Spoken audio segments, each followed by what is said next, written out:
The 1950s brought us some of the strangest food combinations ever created and somehow convinced an entire generation that encasing vegetables in flavored gelatin was the height of sophistication. If you grew up during this era or sat at your grandmother's dinner table, you probably experienced some truly bizarre culinary creations that would make modern foodies scratch their heads in confusion.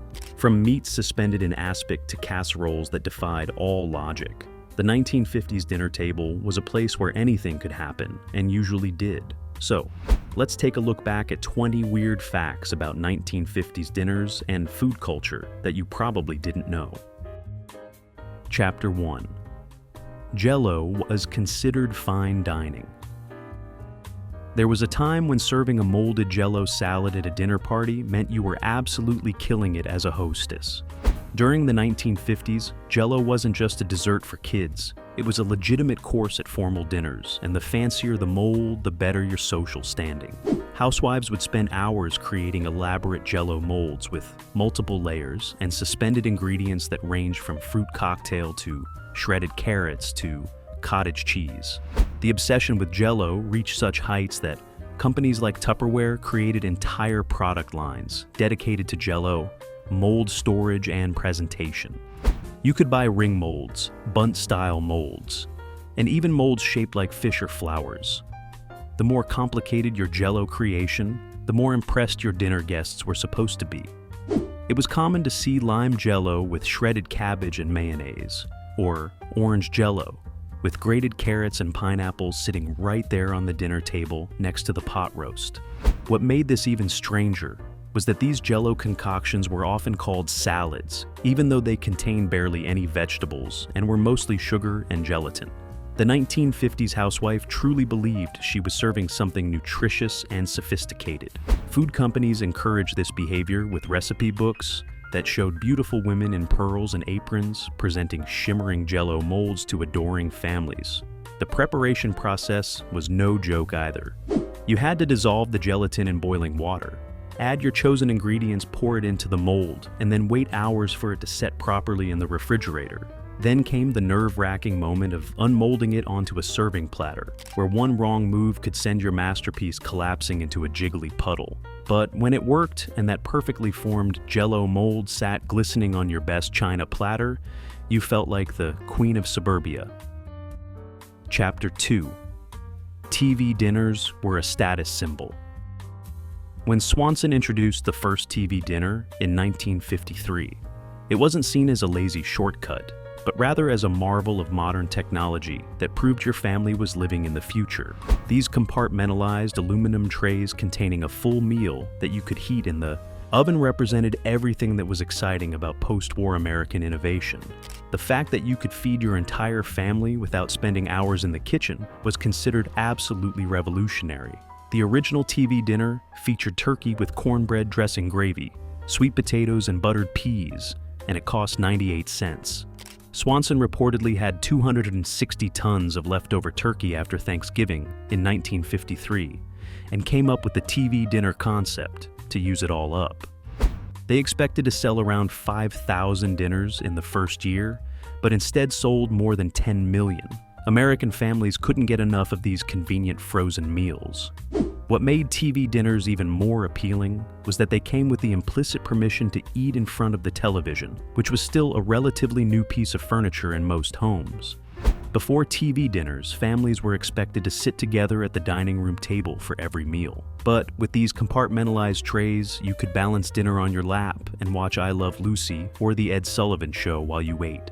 This was considered incredibly modern and progressive. The aluminum trays themselves became collectibles, and many people reused them for craft projects or even as ashtrays once they finished eating. The compartmentalized design was genius because it kept your peas from touching your mashed potatoes, which for many Americans was a very important consideration. Kids especially loved TV dinners because each component was clearly separated and there was usually a dessert included, which felt like a special treat, even though it was just a small square of apple cobbler or brownie. Chapter 3. Casseroles contained literally everything. The 1950s housewife took the concept of a one-dish meal to absolutely wild extremes. Casseroles during this era weren't just convenient dinners. They were bizarre science experiments that combined ingredients no rational person would ever think to put together. Tuna noodle casserole was tame compared to some of the concoctions that regularly appeared on dinner tables across America. You might find yourself eating a casserole that contained ground beef cream of mushroom soup, canned green beans, potato chips, and crushed cornflakes all baked together until it achieved some kind of unified blob. The secret weapon of every 1950s casserole was Campbell's cream of mushroom soup, or cream of chicken soup. These condensed soups served as the binder that held everything together and appeared in approximately 90% of all casserole recipes. Housewives stockpiled these cans in their pantries because you never knew when you'd need to throw together a quick casserole for unexpected dinner guests. The soup provided moisture, creaminess, and a vague mushroom or chicken flavor that supposedly complemented whatever else you decided to throw into the dish. Casseroles were also economical, which was important for families trying to stretch their grocery budgets. You could take a small amount of meat, combine it with pasta or rice, add some canned vegetables, dump in a can of cream soup, top it with something crunchy, and suddenly you had enough food to feed 6 people. The formula was endlessly adaptable, and recipe cards were passed around neighborhoods like precious secrets. The stranger the combination, the more creative you were considered as a cook. Pineapple and ham casserole? Absolutely. Tuna and potato chip casserole? You bet. Spam and macaroni casserole topped with crushed crackers? Why not? Nothing was off limits in the world of 1950s casseroles, and the more ingredients you could cram into one dish, the better. These meals were hearty filling and required minimal effort, which made them perfect for busy housewives who were also expected to maintain spotless homes and look presentable at all times. Chapter 4. Aspic was everywhere. If you thought Jell-O salads were strange, wait until you hear about aspic. Aspic was a savory gelatin made from meat stock that was used to encase everything from vegetables to hard-boiled eggs to entire fish. During the 1950s, aspic was considered incredibly elegant and sophisticated. A shimmering dome of aspic with vegetables or meat suspended inside was the centerpiece of many fancy dinner parties and holiday gatherings. The process of making aspic was time-consuming and required real skill. You had to make a clarified stock, then add gelatin, and carefully layer your chosen ingredients in a mold. The result was supposed to be crystal clear and perfectly formed. When you sliced into it, each piece would reveal a beautiful cross-section of whatever was trapped inside. Tomato aspic was particularly popular and often served as a first course or side dish at formal dinners. What made aspic so weird was the texture. Imagine biting into something that looks like it should be solid, but instead has this jiggly, gelatinous consistency that coats your mouth. The flavor was usually fine. It tasted like cold meat stock with vegetables, but the experience of eating it was deeply unsettling for anyone who wasn't used to it. Kids especially hated aspic, and would often try to hide it under their napkins, or feed it to the family dog. Food photography from the 1950s is full of aspic creations that look both impressive and deeply disturbing. You'd see whole shrimp suspended in lemon aspic, or chicken pieces floating in tomato aspic, arranged to look like modern art. Magazines like Better Homes and Gardens published elaborate aspic recipes that required specialized molds and hours of preparation. The fact that people went to all this trouble for what was essentially fancy meat Jell-O shows just how different food culture was back then. Chapter 5. Spam was a delicacy. While today spam is often the butt of jokes about questionable meat products, during the 1950s it was considered a perfectly respectable and even desirable protein option. Spam had gained popularity during World War II, when fresh meat was rationed, and it carried over into peacetime as a convenient and affordable choice for American families. Housewives found countless ways to incorporate spam into their dinner menus, and nobody thought twice about it. Spam wasn't just sliced and fried, though that was certainly popular. It was baked into casseroles cut into cubes for spam, kebabs ground up for spam salad sandwiches, and even glazed with pineapple and brown sugar for special occasions. The Hormel Company published recipe booklets that showed glamorous housewives serving spam to their well-dressed families, with everyone looking delighted about the meal. What made Spam particularly appealing was its shelf stability. You could keep cans of it in your pantry for months without worrying about spoilage. In an era before most families had large freezers, this was a significant advantage. Spam represented security and convenience in a can. You always had protein available even if you hadn't made it to the grocery store in a while. The texture of Spam, that slightly spongy compressed meat product, didn't seem to bother anyone back then. It was salty, flavorful, and went with just about anything. Spam and eggs for breakfast? Perfectly normal. Spam sandwiches and lunch boxes? Standard. Spam casserole for dinner? Why not? The idea that Spam might be considered low class or undesirable would have confused most 1950s housewives who saw it as a modern miracle of food preservation. Chapter 6. The Rise of Fondue Parties. During the late 1950s, Americans discovered fondue and lost their minds over it. This Swiss tradition of melting cheese or chocolate in a communal pot and dipping bread or fruit into it seemed incredibly sophisticated and European. Suddenly, everyone needed a fondue set, and hosting a fondue party became the ultimate way to show you were worldly and cultured. Fondue parties had specific rituals and rules that made them feel even more special. You had to have the right kind of pot, the correct long-stemmed forks, and the proper fuel to keep the cheese melted at just the right consistency.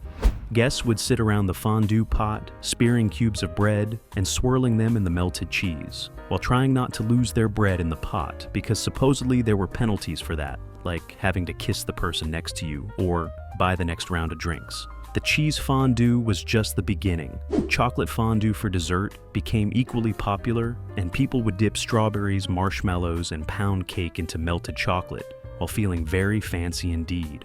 Some households even invested in multiple fondue sets so they could serve both cheese and chocolate courses at the same party. The fondue craze represented everything Americans loved about the 1950s: the promise of convenience, the appeal of foreign sophistication, and the opportunity to host elaborate social gatherings.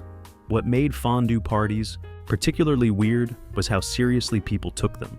There were fondue etiquette rules about never double dipping and always stirring in a figure-8 pattern. Recipe cards for different cheese combinations were traded like valuable currency, and housewives competed to see who could create the most memorable fondue experience.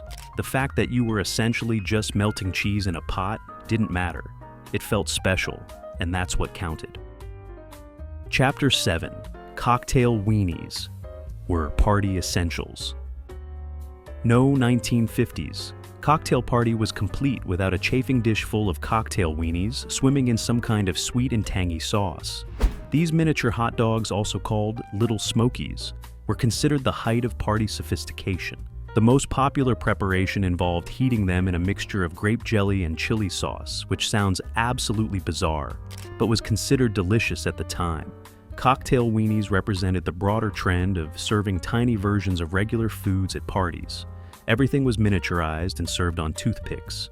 You had mini meatballs, mini quiches, mini sandwiches, and of course, mini hot dogs.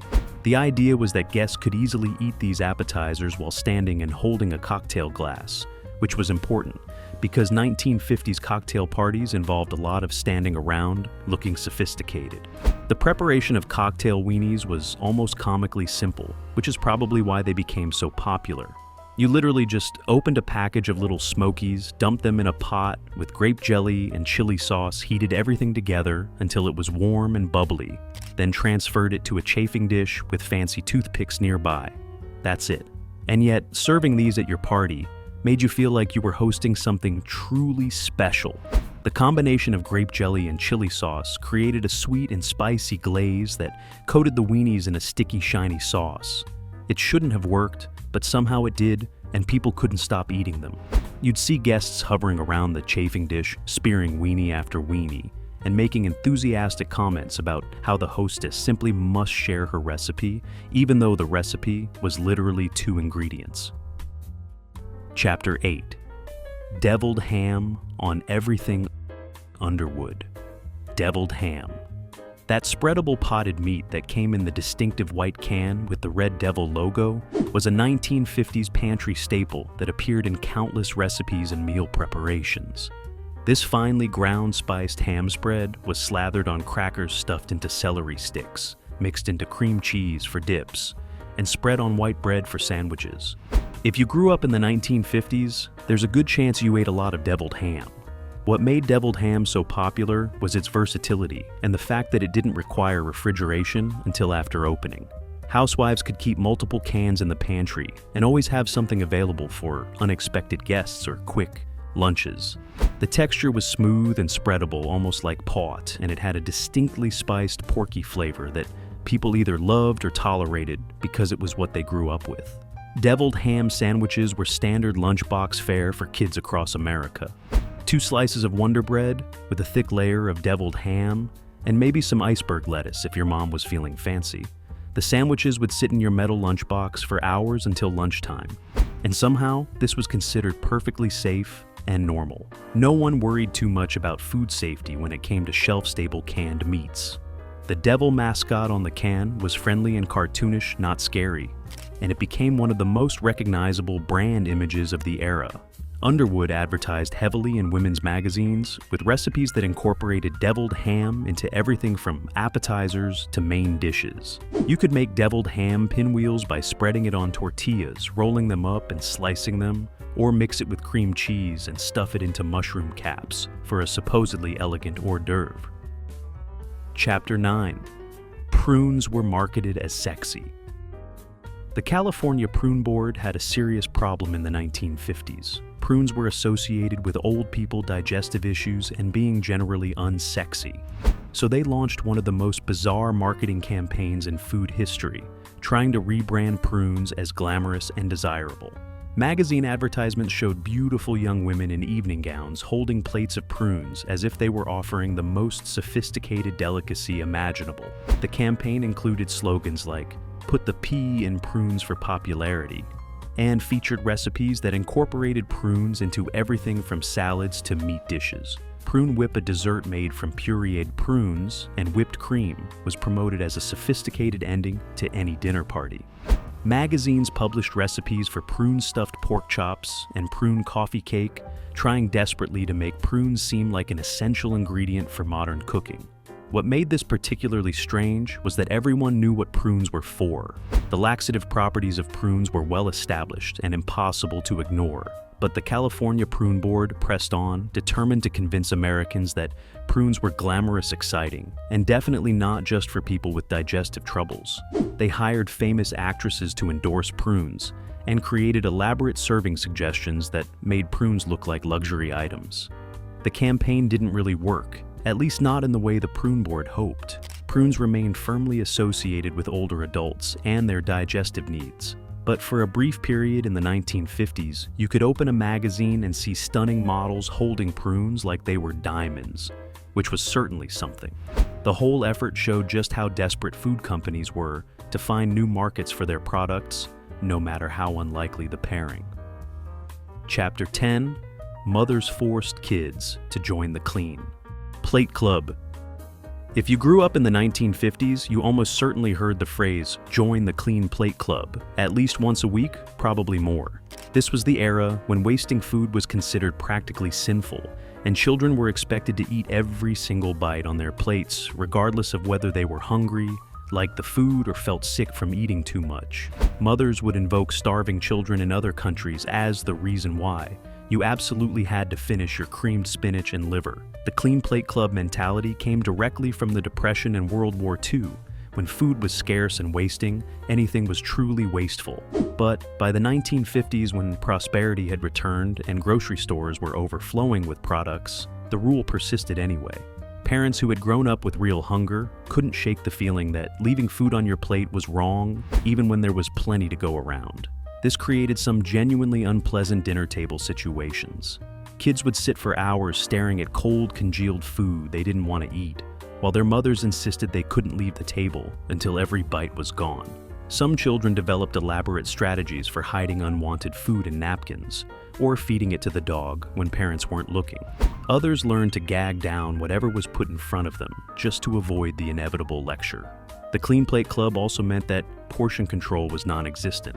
If a parent served you a huge helping of mashed potatoes, and you were expected to eat all of it, regardless of your actual hunger level. This contributed to a generation that associated mealtimes with obligation rather than enjoyment, and probably led to some unhealthy relationships with food that persisted into adulthood. But back then it was just how things were done, and nobody questioned it. Chapter 11. Dinner parties. Had strict dress codes. Hosting or attending a dinner party in the 1950s wasn't a casual affair where people showed up in jeans and t-shirts. There were strict unspoken rules about appropriate attire and appearance that everyone was expected to follow. Men wore suits and ties even in their own homes when hosting guests. Women wore dresses, pearls, and high heels, and had their hair and makeup done as if they were going to a formal event, even though they were just having the neighbors over for pot roast. The formality extended to children as well. Kids were expected to clean up and dress nicely if they were allowed to eat with the adults at all.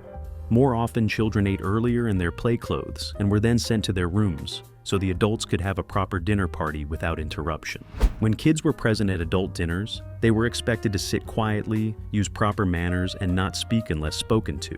Hostesses would change outfits multiple times during a dinner party preparation period. You'd wear casual clothes while cooking, then quickly change into your nice dress and freshen your makeup before guests arrived. The goal was to look effortless and elegant, as if you hadn't just spent 3 hours in the kitchen preparing a 7-course meal. Your hair had to be perfect, your lipstick fresh, and you absolutely could not let anyone see you looking frazzled or sweaty.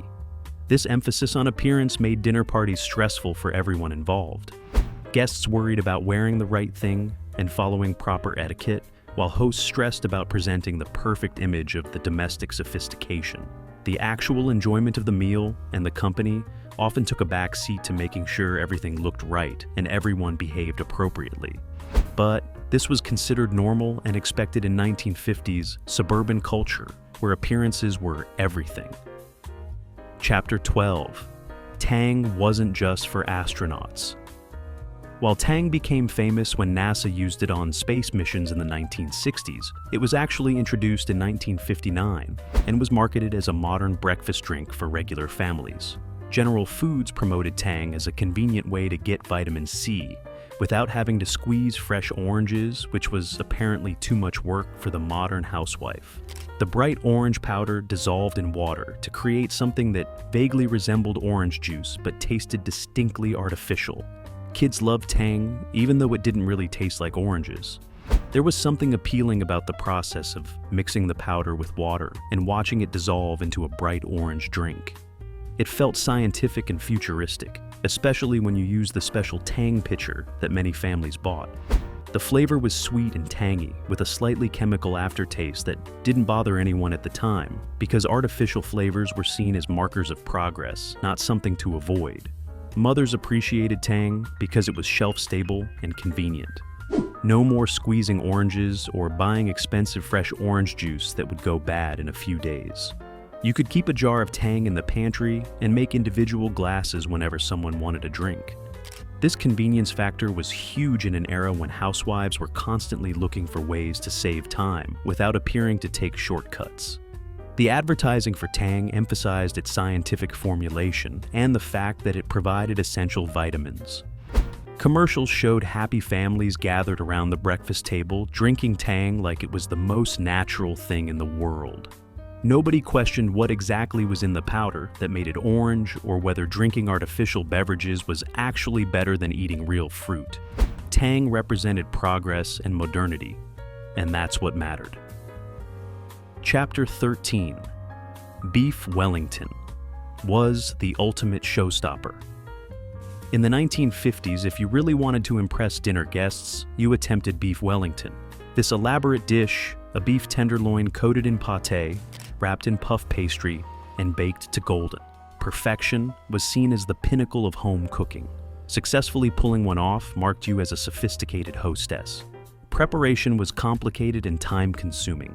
The beef had to be seared perfectly, coated in pâté or mushroom duxelles, wrapped in delicate puff pastry without tearing, and baked to just the right temperature so the meat was pink and the pastry golden and flaky. Timing was critical, and you couldn't rely on a thermometer without risking the presentation. The stress came from the moment of truth, slicing it in front of your guests. Overcooked meat, soggy pastry, or a collapsed Wellington revealed failure immediately.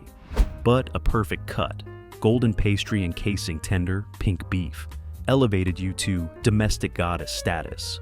Most housewives had never tasted beef Wellington at a restaurant and worked only from magazine recipes with vague instructions. Attempting it was a high-stakes culinary experiment with expensive ingredients in front of people you wanted to impress.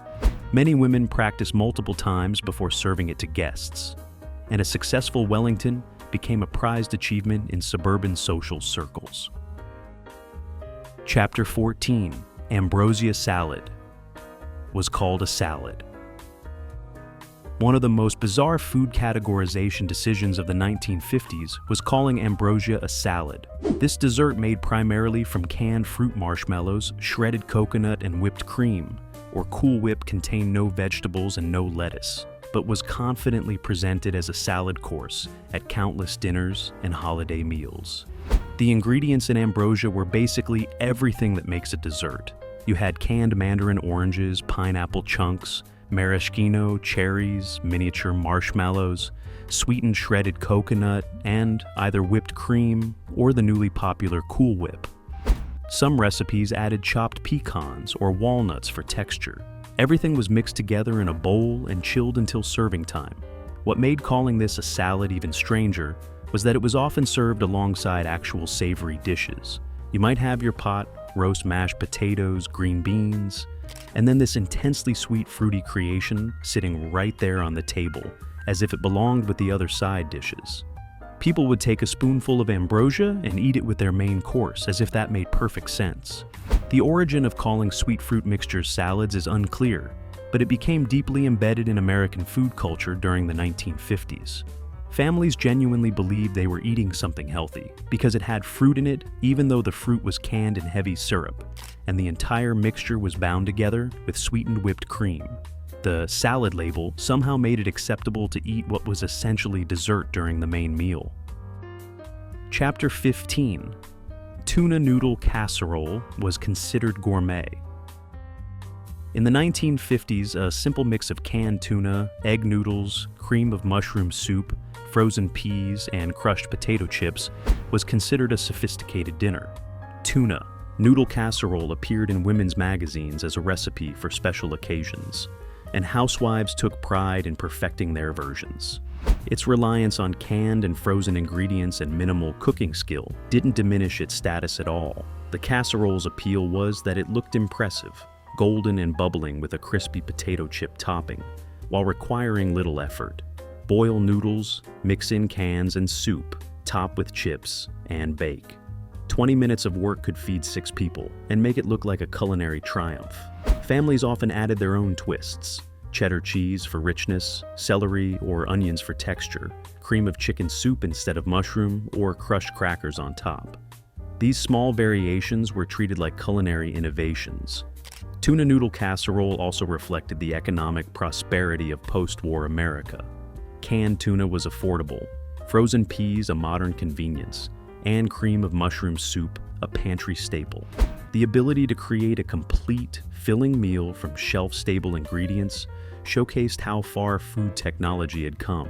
Though it was essentially just starch, protein, and condensed soup baked together, it tasted good, comforted families, and became a quintessential symbol of mid-century American home cooking. Chapter 16. The Lazy Susan Revolution.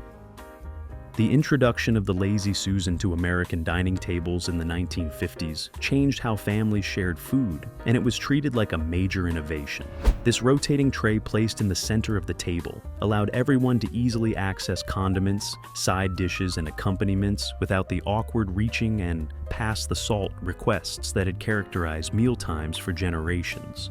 Lazy Susans came in various materials and sizes, from simple wooden versions to fancy multi-tiered chrome models that looked like something from a spaceship. Some families had multiple Lazy Susans, including smaller ones for the refrigerator to make condiment access easier. Having a Lazy Susan on your table was a mark of modern living and convenience. The Lazy Susan changed family dinner dynamics in subtle ways. Instead of serving dishes being passed around the table, everyone could simply spin the Lazy Susan to reach what they wanted. This made meals feel more casual and self-service oriented, which aligned with the growing informality of American culture. Kids especially loved spinning the Lazy Susan often too fast, causing condiment bottles to wobble dangerously. Department stores sold Lazy Susans as must-have items for modern homes, and they were popular wedding gifts.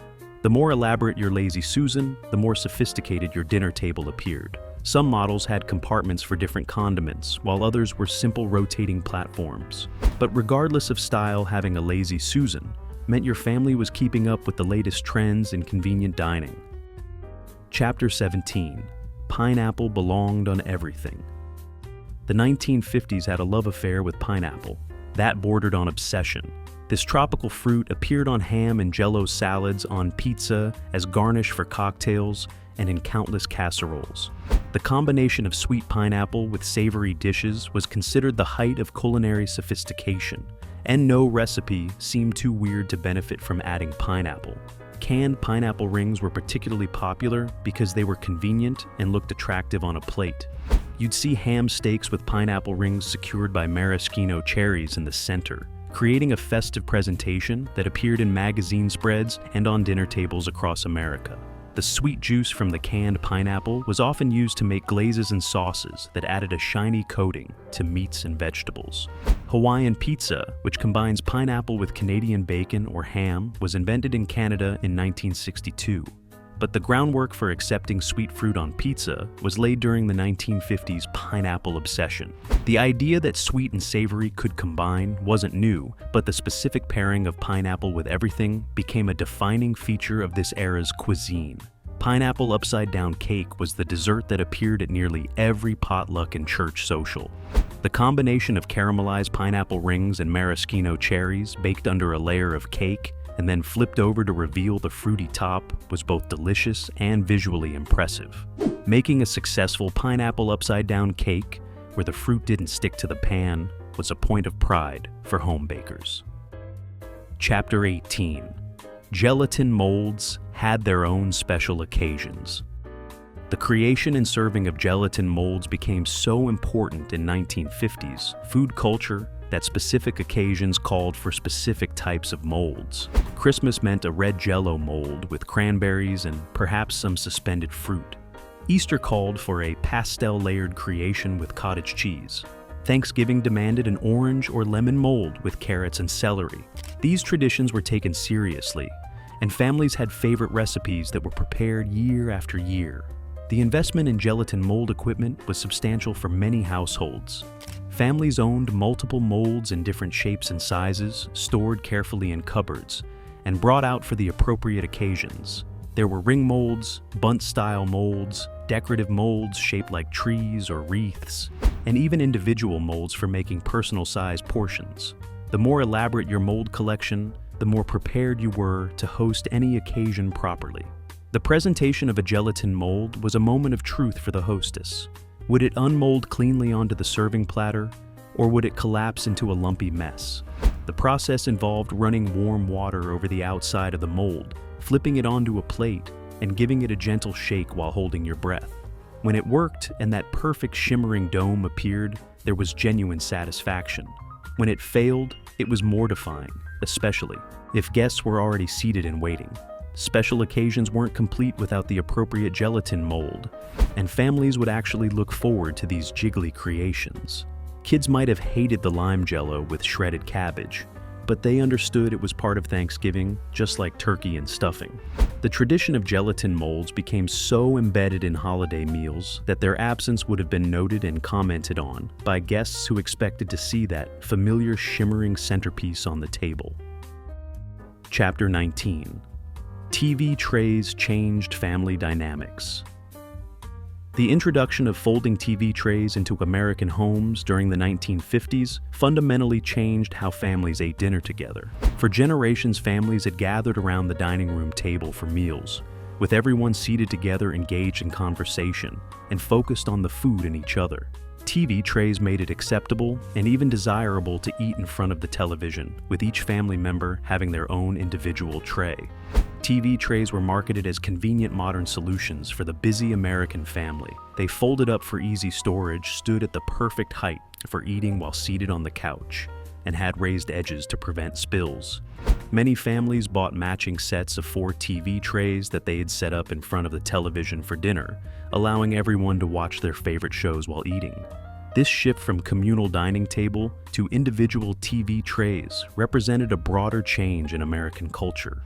The television was becoming the center of family life, replacing conversation and interaction with shared viewing of programs.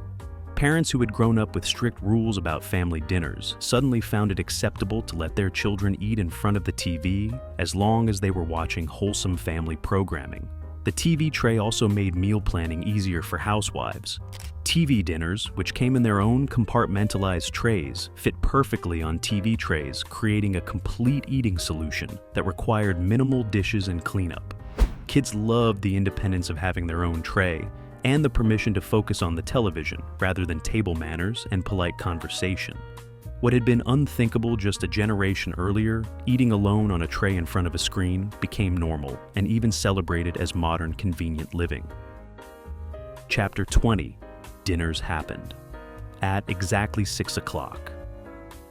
In the 1950s, dinner wasn't flexible. It happened at 6 o'clock sharp. Everyone was expected at the table on time, and deviating from the schedule was seen as disrespectful to the mother who had prepared the meal. This 6 o'clock dinner was nearly universal across suburban America. Fathers came home from work around 5:30, cleaned up, and were ready to sit down at 6. Children had to return from playing outside by 5:45 or face consequences. Even neighborhood routines revolved around this schedule. If you were at a friend's house, their mother would send you home in time for the family meal. The strict timing demanded careful coordination, especially from housewives. The pot roast had to be tender, vegetables cooked just right, and rolls warm from the oven. Everything ready the moment the family sat down. Being late with dinner was seen as a failure of domestic management, and magazines published detailed timing charts to help women synchronize multiple dishes perfectly. The 6 o'clock ritual ensured families ate together every night, with few exceptions. There was no snacking separately or eating at different times. The family gathered, ate together, and didn't leave the table until everyone had finished and been excused. This created a predictable evening routine, but also placed enormous pressure on mothers to maintain the schedule, no matter what else was happening in their lives. The 1950s dinner table was a place where bizarre food combinations met strict social expectations, and somehow it all worked for the people living through it. From Jell-O molds that defied logic to the clean plate club that forced kids to eat everything on their plates, the food culture of this era was unlike anything that came before or after. These traditions and trends seem strange to us now, but they represented progress, convenience, and sophistication to the people who embraced them. If you remember any of these weird food facts from your own childhood, or from visiting grandparents who grew up in this era, let me know in the comments. And make sure to sign up for the Recollection Road newsletter using the link in the description. As always, thank you so much for watching.